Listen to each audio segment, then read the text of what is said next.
Yan na po, atin na po binubuksan ang built-in speaker. Yan po, yung nabili po natin sa bakal bote. Yan po siya, yan.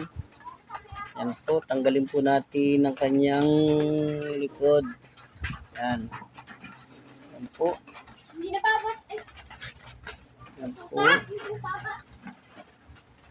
Yan, tanggalin po natin. Tingnan po natin ang problema. Yan na po ang board dyan. Yan ang board. Ito po yung transformer niya. 18 volt 018. Saka 10 volts. Yan po siya. Yan. Ito po ang amplifier board niya. Yan po. Kita po natin yan.